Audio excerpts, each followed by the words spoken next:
Salut à tous, c'est BizBiz. Alors aujourd'hui l'épisode 898 du Zappy Match. Comme d'habitude, n'hésitez pas à installer l'application OneFootball pour suivre toute l'actualité du foot, lien sous première ligne de description. Donc on va commencer comme tous les lundis par les résultats du week-end dans le championnat français. Donc on va surtout regarder les grosses équipes. Donc Marseille a fait un partout contre l'équipe de Montpellier. On peut voir que Lille a fait un partout aussi du côté du Stade Rennais. Et le gros choc hier, c'était entre l'Olympique Lyonnais et l'équipe du Paris Saint-Germain. Et c'est le PSG après 2 saisons avec des défaites du côté de Lyon. Donc enfin ils ont gagné un match du côté du Parc OL, donc ils sont imposés 1-0 le Paris Saint-Germain, donc victoire méritée, c'était quasiment une attaque défense tout au long du match, et c'est Neymar une fois de plus qui a permis au Paris Saint-Germain de prendre les 3 points. Ensuite un petit coup d'œil au classement, donc première position le Paris Saint-Germain maintenant qui est seul en tête, donc 15 points pris sur 18 possibles, vu qu'on a la 6e journée, 2e Angers et 3e l'OGC Nice. Ensuite, on revient sur le match entre Lyon et le Paris Saint-Germain et on va revenir sur Neymar. Donc depuis son retour avec le PSG, donc samedi dernier, donc il inscrit le but en retour acrobatique à la 92e minute contre l'équipe de Strasbourg et il permet au PSG de gagner 1-0. Et hier, c'est lui qui a inscrit le but victorieux du Paris Saint-Germain à la 87e minute. C'est pour vous dire que depuis son retour, Neymar a permis au Paris Saint-Germain de prendre 6 points. Ensuite, une déclaration de l'entraîneur du Paris Saint-Germain sur Neymar. Il a dit: Neymar est à 100% avec nous. Je peux confirmer qu'il est à 100% dans le groupe, il rigole, il est fiable pendant l'entraînement, il est complètement avec tous ses coéquipiers, c'est normal et c'est nécessaire, il est très sensible. Après on peut dire son transfert avorté du côté du FC Barcelone. Donc maintenant l'entraîneur du Paris Saint-Germain, il dit que Neymar est à 100% avec le groupe du PSG et il va essayer de faire le mieux possible pour cette année en espérant qu'il soit surtout décisif en Champions League. Et pour finir avec la star brésilienne, une déclaration à la fin du match hier, il a dit que c'était un match compliqué, Lyon est une bonne équipe qui a bien défendu et a été dangereuse en contre. Mon but marqué donne toujours de la confiance. Je suis très heureux de débuter cette saison avec 2 buts importants. Voilà, c'est 2 buts importants qui ont permis au PSG d'engranger 6 points. Ensuite, on continue avec le Paris Saint-Germain qui réalise un 5e clean sheet consécutif, toute compétition confondue. Donc depuis le match contre Toulouse, il s'est imposé 4-0 Parc des Princes. À chaque fois, il gagne les matchs sans concéder de but. Donc félicitations au Paris Saint-Germain. Et pour finir avec la défense du Paris Saint-Germain, donc cette semaine, Keylor Navas n'a pas eu un arrêt à faire. 180 minutes sans le moindre tir cadré, parce qu'il y a quelques jours contre le Real Madrid, le Real n'a fait aucune frappe cadrée. Et la même chose pour Lyon hier, aucune frappe cadrée par les joueurs lyonnais. Ensuite, on va parler de l'AS Monaco, n'a toujours pas remporté le moindre match de Ligue 1 après 6 journées. Donc ce week-end, c'était du côté du Stade de Reims qui se déplaçait.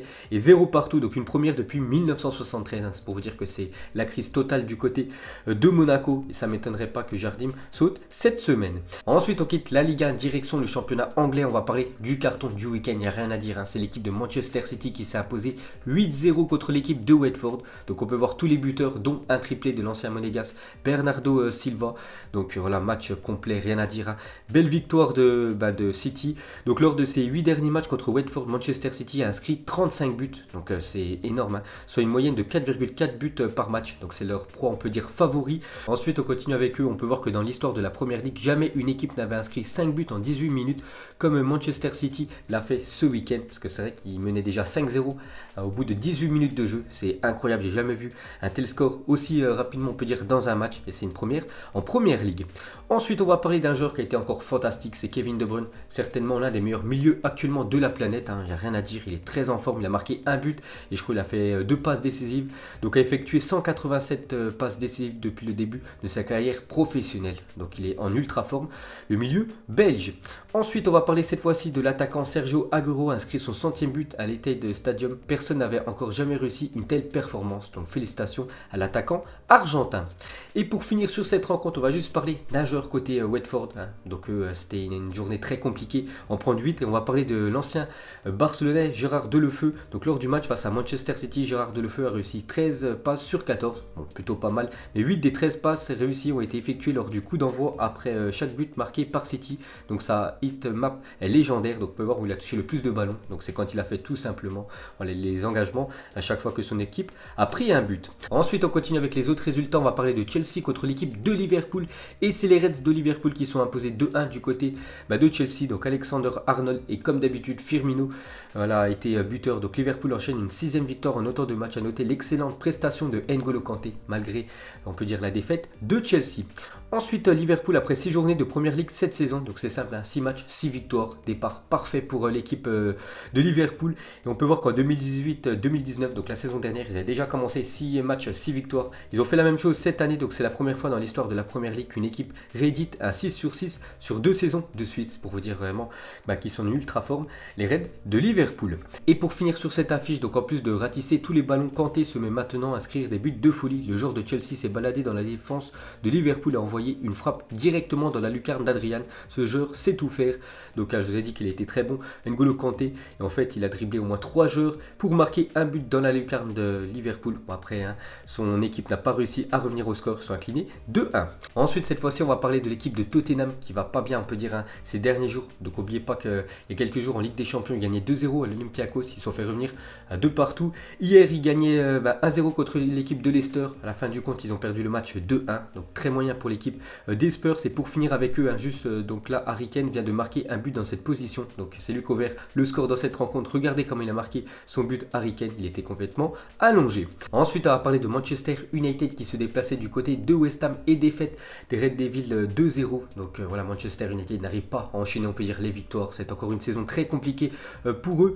Et pour finir avec eux, donc José Mourinho sur Manchester United, il a dit: j'ai été viré, je le méritais probablement, mais la triste réalité c'est qu'aujourd'hui ils sont encore plus mauvais qu'à l'époque. Donc voilà le petit pic de José Mourinho sur son ancienne équipe. Ensuite, cette fois-ci, on va parler de l'équipe de Arsenal qui joue contre Aston Villa. Donc ils se sont fait peur, les Gunners, ils étaient menés 2-1 et ont fait un match grâce à Chambers et Pierre-Emerick Aubameyang d'un magnifique coup franc. Mais ils ont permis à leur équipe de prendre les 3 points. Donc félicitations aux Gunners. Et pour finir avec Aubameyang lors de ses 16 derniers matchs avec l'équipe de Arsenal. Donc c'est simple, 16 buts, ça fait un ratio de 1 but par match. Et pour finir avec la Première Ligue, un petit coup d'œil au classement des meilleurs buteurs. Donc actuellement c'est Agüero avec 8 buts. Deuxième Abraham, l'attaquant de Chelsea. Et en troisième position, la surprise, Pukki. Et pour finir cette fois-ci avec la Première Ligue et le classement, on peut voir toujours que c'est dominé par l'équipe de Liverpool avec 18 points. Ils ont quand même 5 points d'avance sur l'équipe de Manchester City qui est classée deuxième. Ensuite les gars, on va aller en Espagne. On va commencer avec l'équipe du FC Barcelone qui se déplaçait chez un promu, Grenade, et défaite une fois de plus de l'équipe du Barça 2-0. Donc voilà, c'est quand même surprenant. C'est vrai que l'équipe du FC Barcelone n'arrive pas du tout à l'extérieur. Donc deuxième défaite de la saison pour le FC Barcelone qui est actuellement 7ème du classement. Donc on peut voir que ce week-end face à Grenade, le FC Barcelone n'a cadré qu'un seul tir sur l'ensemble de la rencontre. Donc les Catalans ont déjà enregistré la deuxième défaite de leur saison après 5 journées de Liga. Donc seulement une frappe cadrée. Donc là c'est compliqué de marquer des buts si tu n'arrives pas à cadrer des frappes, si tu n'en fais qu'une seule. Et bien évidemment si le gardien l'arrête, tu ne marques pas de but. Donc voilà, défaite logique et méritée pour l'équipe de Grenade.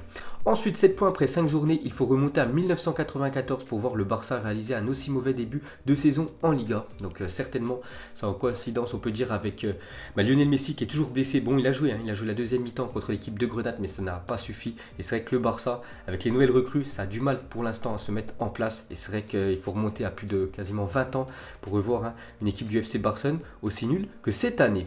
Ensuite, on peut voir que le Barça vient d'encaisser son but le plus rapide en Liga depuis le but de Karim Benzema pendant le Classico de décembre 2011. Donc ils ont pris le premier but de la rencontre contre Grenade au bout de 1 minute 03. Donc ils étaient même pas prêts dès le début du match. Donc ça faisait depuis 8 ans qu'ils n'avaient pas pris un but aussitôt dans une rencontre. Ensuite, cette fois-ci, une déclaration de Valverde, l'entraîneur du Barça. Il a dit: les joueurs ont une part de responsabilité, mais au final c'est le coach qui est responsable. On peut perdre, mais quand on perd, il faut au moins mériter la victoire contre Grenade. On ne l'a pas mérité. Donc voilà ce qu'a dit Valverde. Et ça ne m'étonnerait pas que cette semaine, tout simplement, l'équipe du FC Barcelone change d'entraîneur.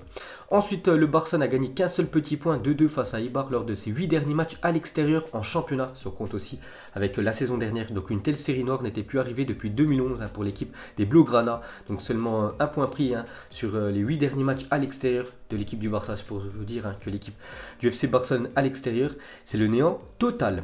Et pour finir sur cette triste rencontre, on peut dire pour le Barça, donc au coup de sifflet final de Grenade-Barça, Messi énervé et très sérieux est rentré parmi les premiers dans le vestiaire. Donc il était complètement vénère, une fois de plus que son équipe est perdue.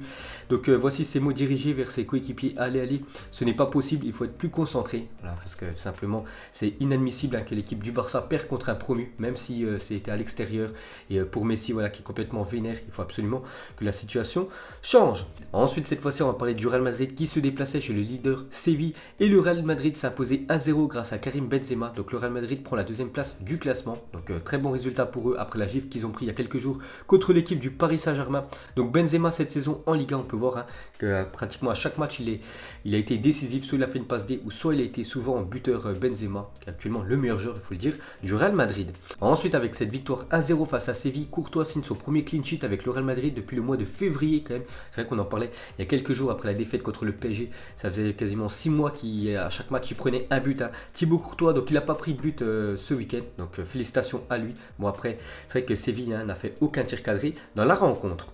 Ensuite, on va parler de l'Atlético Madrid qui joue contre l'équipe du Celta Vigo et c'est un petit peu moins bien quand même pour l'Atlético Madrid qui concède un troisième match sans victoire, donc 2 matchs nuls et une défaite sur leurs 3 derniers matchs, donc ils avancent pas trop, l'équipe de Félix. Et pour finir avec la Liga, un petit coup d'œil au classement, donc première position, Bilbao 11 points, ex aequo avec l'équipe du Real Madrid en troisième position, on peut voir l'équipe promue à Grenade qui s'est imposée contre l'équipe du Barça ce week-end. Ensuite, les gars, on va aller en Italie. On commence avec la Juventus Turin qui jouait aussi contre un promu. C'était Hellas Vérone. Ils ont galéré, l'équipe de la Juventus qui était menée 1-0. Mais grâce à Aaron Ramsey qui signe son premier but sous ses nouvelles couleurs et Cristiano Ronaldo sur penalty. Voilà, donc ils ont permis à la Juventus de prendre les 3 points. Ensuite, les gars, on va parler de Adrien Rabiot, ancien joueur du Paris Saint-Germain, donc n'a plus joué avec la Juventus depuis le 24 août dernier, alors qu'il n'est pas blessé. Il n'a joué seulement que 28 minutes en match officiel avec son nouveau club. Son aventure turinoise commence tout doucement, donc il n'est jamais titulaire, il rentre même pas en cours de match. On peut dire Adrien Rabiot, une déclaration de Sarri sur Rabiot, il a dit Rabiot doit se rendre compte que Blaise Matuidi réalise un super début de saison. Je crois que pour le moment, il faut compter sur Matuidi. Il y aura des moments où Rabiot sera plus fort que Matuidi et là, il jouera. Parce qu'actuellement, c'est Rabiot, enfin c'est plutôt Matuidi qui est titulaire indiscutable et c'est pour ça que Rabiot est tout le temps sur le banc. Ensuite, on va parler du derby de Milan ce week-end entre l'AC Milan et l'équipe de l'Inter. Et c'est l'équipe de l'Inter qui s'est imposée 2-0. Brozovic et Lukaku ont permis à leur équipe de remporter les 3 points. Donc un début parfait de saison, on peut dire, pour l'équipe de l'Inter. 4 matchs, 4 victoires. On peut voir 12 points pris sur 12 possibles, 9 buts marqués, 1 but encaissé. Donc parfait pour l'équipe de Lukaku. Ensuite, pour revenir avec l'attaquant belge, donc ses débuts sont plutôt pas mal. 5 matchs, 3 buts. Il a été buteur ce week-end lors du derby contre le Milan AC. Ensuite, on va parler d'une autre rencontre en Serie A. C'était entre l'Atalanta et l'équipe de la Fiorentina. Donc déjà, score final 2 partout. On peut voir que l'arbitre Daniel Orsato a décidé de suspendre le match Atalanta-Fiorentina pendant plusieurs minutes après des cris de singe lancés envers d'Albert. Enfin, un arbitre qui prend ses responsabilités. Donc encore des problèmes, on peut dire, racistes. Dans le championnat italien, ça ne s'arrête jamais. Tous les week-ends, il y en a. Cette fois-ci, c'est le défenseur brésilien qui a été victime de cris de singe. Donc voilà, c'est quand même incroyable. Encore ce qui se passe en Italie. Et pour finir avec ce tour des championnats, on va terminer avec le championnat allemand. Donc déjà, on peut voir que l'actuel leader Leipzig s'est imposé 3-0 du côté du Werder de Brême. Donc félicitations à Leipzig qui est dans le groupe de l'Olympique Lyonnais en Ligue des Champions. Cette fois-ci, on va parler du Bayern Munich qui joue contre Köln. Victoire 4-0 du Bayern. Un doublé de Robert Lewandowski, un but de Perisic, la nouvelle recrue, et aussi un but de Coutinho qui inscrit son premier but. On peut dire en Bundesliga, on peut voir qu'avec son but ce week-end pour le Bayern Munich, Philippe Coutinho a marqué en Serie A, Première Ligue, Liga et Bundesliga. On peut voir que seulement il y a 4 joueurs qui a déjà réalisé, on peut dire, cette performance. Donc en Serie A, c'était avec l'équipe de l'Inter, parce que Coutinho a déjà joué à l'Inter il y a quelques années. Et pour finir ce Zap Image, n'oubliez pas que ce soir à 21h sera remis le trophée The Best. Donc The Best FIFA sera dévoilé ce soir. Qui remportera le trophée selon vous du meilleur joueur? Donc on a le choix entre ces 3 là. Donc Virgil van Dijk, Cristiano Ronaldo et Lionel Messi. Vous mettrez tout ça en commentaire. Donc moi je partirai sur le défenseur néerlandais. Donc voilà les gars, la fin de Zap Image 898. Donc si ça vous a plu, un petit like et je vous ferai l'épisode 899 demain. Donc moi je vous laisse et je vous dis à la prochaine comme d'habitude. Ciao à tous.